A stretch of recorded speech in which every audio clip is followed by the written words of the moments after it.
it's Chris, and ever since I mentioned that I got my hands on one of these a couple videos back, everybody's been commenting like, Chris, where's this review? Well, here it is today. You don't have to wait anymore. And you know what? I think I got my hands on an early version of this, like a pre-release thing or something. I don't know. I looked on the website. It's not quite available for order yet, at least at the time of upload. So this is kind of an early look for you guys. Like I usually do, I'm gonna let you guys know what I liked, what didn't really matter, and what I didn't really like. And just looking at my notes, it's pretty fairly split evenly between the likes and the dislikes. Let's start with the likes, and one thing that I absolutely love about this keyboard, like love, and that's the fact that it has infinite viewing angles. There's a mechanism on the back that lets you perfectly position the viewing angle however you want, and it's great. That continues to be one of my biggest gripes about Apple's official keyboard is that it only has 2 viewing angles, and that's something that gets addressed with this Zagg Slim Book Go. Something else that I really like are the extra function keys on this keyboard. I thought they really made a huge difference in the way that I use my iPad Pro, even to the point where the device just felt more likable. I like the home button, I like the multitasking button, and I especially like the audio buttons while I'm listening to music in the AirPods. It's great being able to skip tracks, play, and pause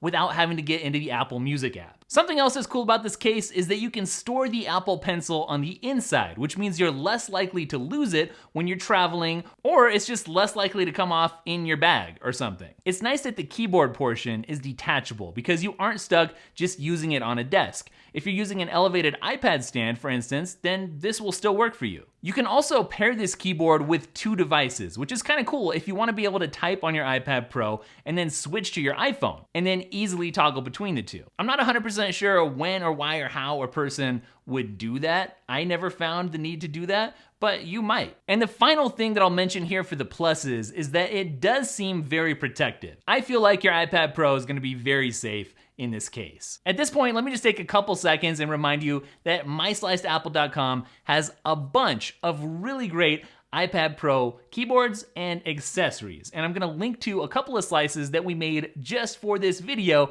down in the description. So make sure to check them out and see what's out there for your iPad Pro. Filed under my things that didn't really matter to me section is this fairly nice or large palm rest for typing. I mean, it sticks way out, like way more than the official Apple keyboard. I don't really know why it's necessary, but there it is. So the typing experience for me was neither good or bad. It just kind of was. And I guess that's probably more of a positive than a negative, actually. I like that there's more key travel than Apple's keyboard, but the key presses felt kind of mushy. In my head, I've been going back and forth between liking the key presses and then just thinking they're okay. So next, let's get to some of the things that I didn't like quite as much, starting with the extra bulk. This keyboard case is noticeably bulkier than Apple's keyboard case. It's not prohibitively bulky, but I could see some people really not loving it. I mean, it is gonna be a bit heavier to carry around in your bag or suitcase or backpack or whatever. Since this is a Bluetooth keyboard, that means that there's no smart connector, which itself means that you have to charge this keyboard separately from your iPad Pro, and of course, you have to go through the pairing process to get things connected, which is something you don't have to worry about with the smart connector. At least though, the battery's supposed to last for up to a year in between charges,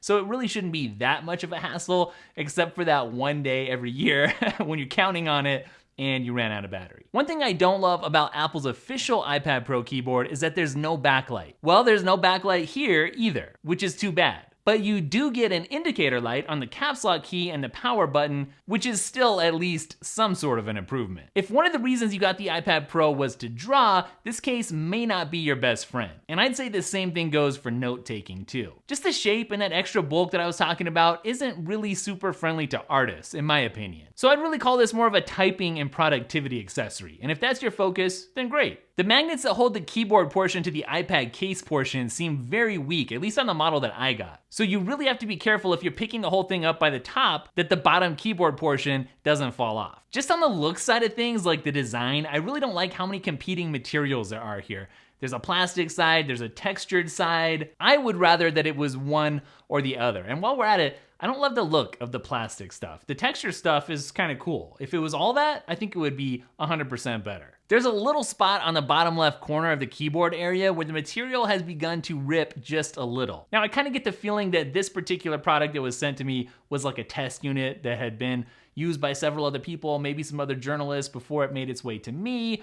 And if that's the case, I mean, it has seen some extra wear and tear before I got to it. Even so though, this is something you want to probably take care of if you want it to last for a long time. One thing that I really don't like is the buttons that cover the iPad's buttons. The volume and the power buttons. They're not clicky at all, and they almost hurt your fingers to press. Finally, this is not a keyboard case that you're gonna wanna use typing on your lap. And you might be like, Chris, why would you ever wanna do that? And I would be like, whatever your name is. Sometimes I wanna sit on the couch and grab my iPad and type out a quick email. And I do that sometimes with Apple's keyboard case, and even that's not great. But this I found kind of unusable. So is this a keyboard case that I can recommend? Well, sure, to the right person. If you want infinite viewing angles, if you love extra function keys, if you like the ability to pair with 2 devices and more protection for your Apple Pencil, in a very protective package, and if you can put up with a few other quirks, then go for it. On the other hand, if you're an artist, or if you really want a backlit keyboard, and if you don't want to add much bulk to your setup, then I'd say you might want to keep looking. And what I'm gonna do is link to this product down in the description, and I'm gonna link to some other iPad Pro keyboard alternatives on myslicedapple.com, along with some other accessories, so don't forget to check that out. Also, don't forget you can follow @DailyTech, spelled Daily Tekk, on Instagram and Twitter, and I'll catch you guys in the next video. Later.